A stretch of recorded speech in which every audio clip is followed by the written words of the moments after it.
ეხლა მინდა ვისაუბრო JSON-ზე და როგორ შეგვიძლია JSON-ის response ფორმატი დავაბრუნოთ ჩვენი კონტროლერიდან და ასევე როგორ შეგვიძლია JSON-ის response ფორმატი მივიღოთ Postman-ის საშუალებით ჩვენს API-ში, ამოვიღოთ რაღაც ინფორმაცია, რაც გვჭირდება, დავამუშაოთ და ასე დავაბრუნოთ. Okay, ამისათვის გავხსნათ მოდი post კონტროლერი და index მეთოდიდან მოდი ესე გავაკეთებ. ერთ კონკრეტულ პოსტზე ვიმუშავებ სიმარტივისათვის. Show აქ გადაეცემა string ID და აი აქედან დავაბრუნოთ რაღაც JSON-ი. ძალიან მარტივად შეგვიძლია ჩვენ დავაბრუნოთ PHP-ში ასოციაციური მასივი, რომელიც შემდეგ გარდაიქმნება JSON-ად Laravel-ის მიერ.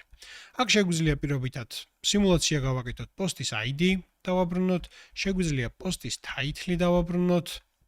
მოდი დავარქოთ ამას ტესტი. შეგვიძლია დავაბრუნოთ პოსტის body, რომელიც შეიძლება იყოს ძალიან დიდი HTML ტეგების შემცველი ტექსტი, long text და ასევე მინდა გაჩვენოთ, რომ შეგვიძლია ჩადგმული ობიექტების დავაბრუნოთ. მაგალითად ავტორი.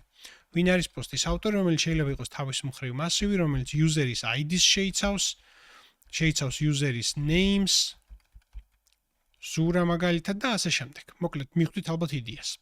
ეხლა გავხსნათ Postman-ი და გავაკეთოთ get request-ი ერთი კონკრეტული პოსტის წამოღებისთვის. ამისათვის ნებისმიერი ტექსტი მათ შორის სხვათა შორის არა რიცხვით შეგვიძლია გადავცეთ, პირობითად post/a გავაკეთოთ request-ი და ეს დააბრუნებს ამას. post/a რა თქმა უნდა არასწორია და ეს უბრალოდ ძალიან მარტივად შეგვიძლია დავამატოთ პარამეტრი ან აქ string-ი არ იყოს და პირობითად იყოს integer-ი. დავასეივოთ. გავაკეთოთ request-ი და ეს უკვე გადის 500-იან error-ზე. ამ შემთხვევაში ეს იყოს string-ი, არ არის პრობლემა. რეალურად, როდესაც გავაკეთებთ იმპლემენტაციას, ბაზიდან ჩანწერის დასელექტებას და ისე დაბრუნებას, თუ გადავცემთ უბრალოდ a-ს არ იმუშავებს და ეგ იქნება სულ მეტი არაფერი. არც a არ იქნება იდეაში პრობლემა, რომ ემუშავა. მოკლედ, ჯერჯერობით იყოს ერთიანი, მომავალში შეიძლება იყოს საერთოდ slug-ი, მაგალითად ტესტი. Okay, რომელიც title-დან დაგენერირებული უნიკალური ტექსტი იქნება ამ პოსტის აღნიშნული და ესეც იმუშავებდა, გააჩნია როგორ გავაკეთებთ იმპლემენტაციას. სიმარტივისათვის ავიღოთ ისევ number-ი, გავაკეთოთ request-ი, მივიღებთ აი ესეთ ტიპის JSON-ს. მაგრამ როგორ შეგვიძლია JSON-ის data გადავცეთ და ეს JSON-ის data ავიღოთ და დავამუშაოთ. Okay, მოდი მოვაკოპირებ აი ამას და ამჯერად უკვე გავაკეთოთ post request-ი. URL-ი არის შემდეგი, გადავიდეთ body-ში, ამოვირჩიოთ row, ჩავსვათ აი აქ JSON-ი. და ასევე header-ებში content type-ი უნდა იყოს application JSON-ი. ეს ეუბნება Laravel-ს, რომ ჩვენ JSON-ის სახის ინფორმაციას გაწვდით შენ. ეხლა მიიღე და დაამუშავე. Okay, გადავიდეთ ისევ post controller-ში. ჩავსკროლოთ დაბლა update არა, store ნაწილი აი აქ და მოდი აი ამ ეტაპისთვის უბრალოდ დავაბრუნოთ იგივენაირი ასოციაციური მასივი. ოღონდ მოდი აი ამას მოვაკოპირებ, ჩავსვავ აქ. ვაკეთებთ რეალურად პოსტის შექმნის სიმულაციას. ოღონდ ჩვენი Postman-იდან body-ში აი აქ მაგალითად ID აღარ გადავაწოდოთ, უბრალოდ სიმულაციაზე ვსაუბრობთ, ხო? ანუ post request ვაკეთებთ აი ამ URL-ზე და უნდა მივიღოთ შესაბამისი response-ი. Okay, კაი.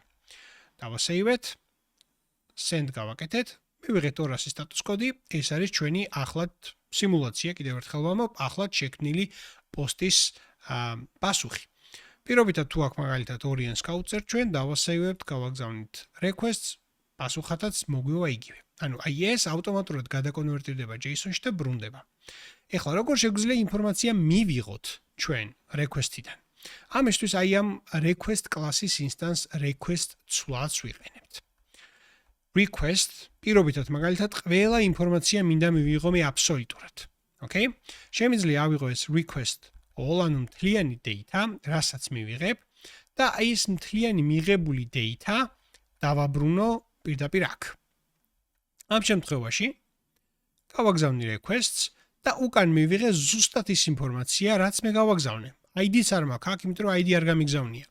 ნუ შემიძლია მე მიღებულ data-ს უბრალოდ დავუმატო ID სიმულაციის სახით, ID მაგალითად 100 და დავაბრუნო ეს data. გავაგზავნე request-ი, აი ID 100 მიემატა რეალურად requests. თუ მე მაინტერესებს კონკრეტულად ერთი field-ის ამოღება ამ JSON-დან, მაგალითად, მაინტერესებს title და body, მეტი რაც არ უნდა მომაწოდო, ეს ინფორმაცია არ მაინტერესებს, მხოლოდ title და body. ამ შემთხვევაში request-დან რამოდენიმე გზა არსებობს. ერთი არის მაგალითად გამოვიძახო only, გადავცე title, მძიმე body, ანუ only-ს გადავცე massive-ს, სადაც მაქვს title და body. ეს არის ჩემი data. Request all-ი აღარ მაინტერესებს და შემიძლია ID მაინც დავაგენერირო და მივაბა, ოღონდ ეს all-ში კი არა, არამედ data-ში უნდა ჩავსვა ID და შემდეგ დავაბრუნო data. ამას დავასეივებ. ეხლა ხედავთ, რომ ჩვენ ვაგზავნით ავტორის ინფორმაციასაც, ხო? ანუ title, body და ავტორი. და რეალურად ვიღებთ შემდეგ შედეგს. Title, body და მხოლოდ ID, იმიტომ რომ ჩვენ title და body ამოვიღეთ მხოლოდ მიღებული request-დან, დავამატეთ ID და დავაბრუნეთ ეს data უკან.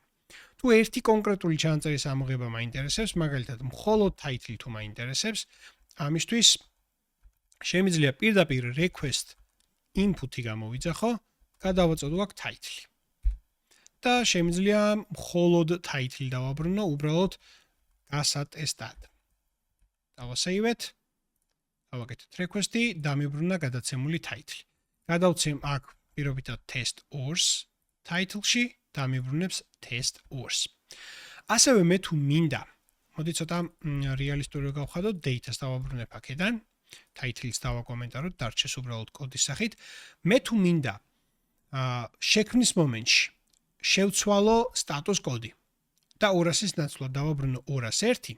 ამისთვის მე ვიძახებ response methods, შემდეგ ვიძახებ JSON-ს, JSON-ში გადავაწოდებ data-ს და აი ეს JSON მეთოდი უკვე აბრუნებს ისეთი კლასის instance, რომელზეც შემიძლია მე სხვადასხვა არგუმენტები გადავცე. მაგალითად, შემიძლია სტატუსი განუსაზღვრო, status მეთოდი გამოვიძახო და 201 გადავაწოდო, უბრალოდ status კოდი არის მე მგონი და გადავაწოდო 201 თუ სწორად მახსოვს. Okay, status კაი, მოიცა, status კოდი არ არის განსაზღვრულიო. JSON-ს მეორე არგუმენტი შემიძლია გადავაწოდო, რომელიც იქნება status კოდი. ეს არის ერთ-ერთი გზა. შემდეგ გავაკეთოთ request-ი და აი აქ ნახეთ უკვე დაგვიბრუნდა 201 status კოდი. თუმცა წეგან რასაც ვცდილობდი, ეგეც არსებობს. ანუ აი აქ ჩვენ JSON მეთოდი რასაც აბრუნებს, იმაზე გვაქვს ძალიან ბევრი რამის საშუალება. set status კოდს მაჩვენებ და წესით და რიგით ეს უნდა არსებობდეს 201. Okay, გავაგზავნეთ request-ი და აბრუნა 201. შევცვალოთ და 202 დავაბრუნოთ, გავაგზავნეთ request-ი და აბრუნა 202. ნუ 202 არ არის რეკომენდირებული, როცა ჩანაწერს ვქმნით, მაგრამ უბრალოდ გაჩვენებთ, როგორ შეგვიძლია status კოდები განუსაზღვროთ. ასევე ჩვენ შეგვიძლია დამატებითი ჰედერების განუსაზღვროთ. set მოიცადე caps lock-ი ჩამერთო. set header-ი არა მოიცა. გამოვიძახოთ უბრალოდ headers. ან header. კი ბატონო, header. და აი აქ გადავაწოდოთ მაგალითად test header-ის key-ზე დავაბრუნოთ ზურა. ან დამატებითი ჰედერებიც შემიძლია მე დავაბრუნო response-ის სახით. დავასეივოთ. გავაგზავნოთ request-ი. მანამდე იყო 8, შეგიძლიათ უკან გადაახვიოთ ვიდეო და ნახოთ. მანამდე იყო 8, ეხლა გახდა 9. დავკლიკავ header-ებზე, რომელიც response-ის header-ებია და აი აქ ხედავ test headers, რომელსაც value აქვს ზურა. ესეც ძალიან საჭირო რამეა ზოგ შემთხვევაში, როდესაც გჭირდებათ რაღაცა დამატებითი სახის ინფორმაციის დაბრუნება header-ების სახით. თუ რაღაც მიზეზით ლოგიკა გადაწყვეტს, რომ user-ი არ არის ავტორიზებული, user-ს არ აქვს permission-ი შესაბამისი რაღაც action-ის განხორციელების, პირობითად რაღაცა if true, რაღაც condition-ი თუ დაკმაყოფილდა, იმ შემთხვევაში შეგვიძლია დავაბრუნოთ user-ი არ არის ავტორიზებული ამ სახის response-ი, რომელიც ასევე მიღებული პრაქტიკა არის, რომელსაც status კოდი აქვს 401. user-ი არ არის ავტორიზებული. ამ შემთხვევაში შეგვიძლია უბრალოდ message-ი დავაბრუნოთ. You are not authenticated. Ну, რაც ნიშნავს, რომ user-ი არ არის ავტორიზებული. ამას ვასეივებთ. ვაგზავნით requests და ვიღებთ 401 unauthorized. User-ი არ არის ავტორიზებული ამ action-ის შესასრულებლად და message-ად ვხედავთ, რომ you are not authenticated, unauthorized. Ну, იდეაში სხვადასხვა რამე აუთენტიკაცია და ავტორიზაცია. აუთენტიკაცია არის იდენტურობის გავლა, ანუ user-ის ძალიან მარტივად რო გითხრათ, დალოგინება. და ავტორიზაცია არის იმის განსაზღვრა, რომ user-ს შეუძლია ამა თუ იმ ოპერაციის გაკეთება. Ну, ამ შემთხვევაში ვიღებთ unauthorized, რომ user-ს არ აქვს უფლება ამ ოპერაციის განხორციელების. Okay?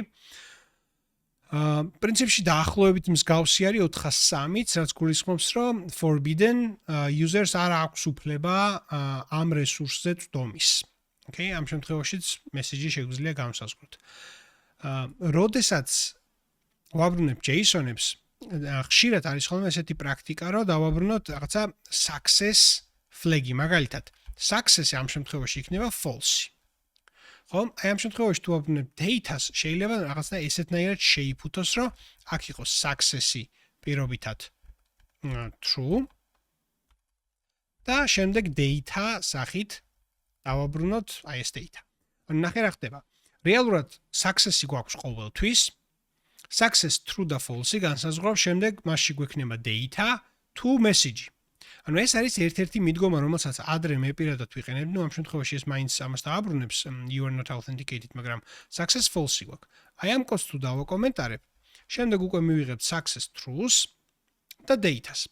ანუ შეგვიძლია ესეც გავაკეთოთ, მაგრამ მე პირადად success true და false-ის დაბრუნებას არ ვემხრობი დიდად, იმიტომ რომ status კოდები განსაზღვრავს success true არის თუ false. თუ status კოდი არის 400 რაღაცა, 401, 402, 403 და ასე შემდეგ 404, ესე იგი success false-ია. თუ status კოდი არის 200-იანი status კოდი, ესე იგი success true-ა და რაღაცში მჭირდება დამატებით success true და false-ის დაბრუნება. ხო, თუ რაღაცა user-მა არასწორი გააკეთა, success false-ის ნაცვლად status კოდს დავაბრუნებ არა 200-იანს და ну ეგ არის. მაგრამ ასევე ანუ არსებობს ეს მიდგომა და ამასაც გეუბნებით. შეიძლება რაღაცა ვალიდაციის ერორი მოხდეს პირობითად. user-ის არ გადმოუცია მაგალითად body, მხოლოდ title-ი გადმოსცა. ამ შემთხვევაში დავაბრუნებთ დაუშვათ 422 status codes და ასევე შეიძლება error-ებიც დაბრუნდეს აქედან, რომ პირობითად რაღაცა title is required. ამ ყველაფერს უფრო დეტალურად ნახავთ სამომავლოდ მომავალ გაკვეთილებში, მაგრამ ну unprocessable content ეს მაგას ნიშნავს, რომ არ იყო სწორი request-ი გაგზავნილი და ну ამ შემთხვევაში ვიღებთ ესეთ errors. Title is not required. ну ამ შემთხვევაში message-ი არ იქნება რელევანტური, მხოლოდ title is required ასეთი სახის message-ი შეიძლება დავაბრუნოთ. მოკლედ, თავარი მიზანი ამ გაკვეთილის რაც იყო, ეს გასაგებია, როგორ შეგვიძლია დავაბრუნოთ response-ის სახის JSON-ი და ასევე დამატებითი header-ები მივცეთ, status კოდები შევუცვალოთ და როგორ შეგვიძლია JSON-ის სახის response-ი data მივიღოთ და დავამუშაოთ. აი აქ თუ გჭირდება მაგალითად ავტორის ინფორმაციაც შეგვიძლია მივიღოთ, author request input და აი აქ გადავცეთ author-ი და აი ამ შემთხვევაში დავაბრუნოთ მთლიანად ავტორი, რომელიც თავის მხრივ იქნება ასოციაციური მასივი და გადაკონვერტირდება შემდეგ JSON-ში. ანუ აი ამ მომენტისთვის ავტორი არის ასოციაციური მასივი. ვაბრუნებთ ასოციაციურ მასივს, გადაკონვერტირდება უკან JSON-ში და ვიღებთ აი ესეთ შედეგს. მოკლედ ამას დავაკომენტარებ, რეალურად დარჩეს გაკვეთილში და პრინციპში სულ ეს იყო.